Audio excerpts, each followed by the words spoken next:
अस्सलामु अलैकुम वरहमतुल्लाहि वबरकातुहु नहमदुहु व नुसल्ली अला रसूलिहिल करीम अम्मा बाद। महतरम मुकर्रम सामीन किराम, मैं आप लोगों के सामने माँ की खिदमत के बारे में दो चार बातें बताऊंगा इंशाल्लाह। मेरा उम्मीद है कि वीडियो को पूरा देखें और दूसरे को देखने के लिए मदद करें, और अगर आप मेरे चैनल पर नए हैं तो ज़रूर सब्सक्राइब करें। हमारे आका हज़रत मुहम्मदुर रसूलुल्लाह सल्लल्लाहु अलैहि वसल्लम के पास एक साहिब आए और दरियाफ्त किया, या रसूल अल्लाह, मैं किसकी खिदमत करूँ? तो हमारे आका नबी करीम सल्लल्लाहु अलैहि वसल्लम ने जवाब दिया, माँ की।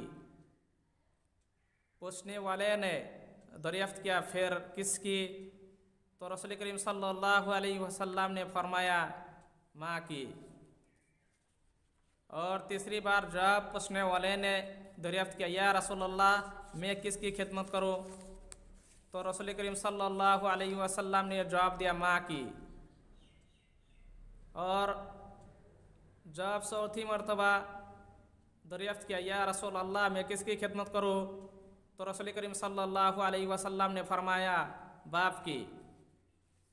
महतरम दोस्तों आज़ीज़ो, माँ की खिदमत करने के लिए 3 बार बोला और बाप की 1 बार। देखो, अगर ऐसा होता है कि बाप का खौफ दिल में ज़्यादा होता है, इसलिए कि बाप का अदब भी ज़्यादा किया जाता है,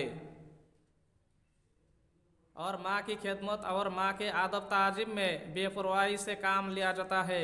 इसलिए रसूल करीम सल्लल्लाहु अलैहि वसल्लम ने बार बार ताकीद फरमाई कि माँ के अदब और ताज़ीम और माँ की खिदमत में किसी किस्म की कोताही ना किया जाए, बल्कि माँ की खिदमत को मुकद्दम रखा जाए।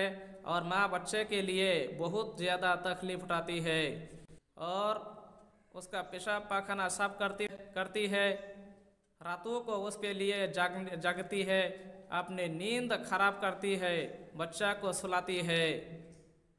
लिहाजा माँ का अदब बहुत ज़रूरी है।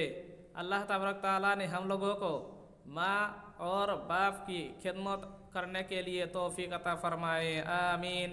अस्सलामु अलैकुम व रहमतुल्लाहि व बरकातुहू।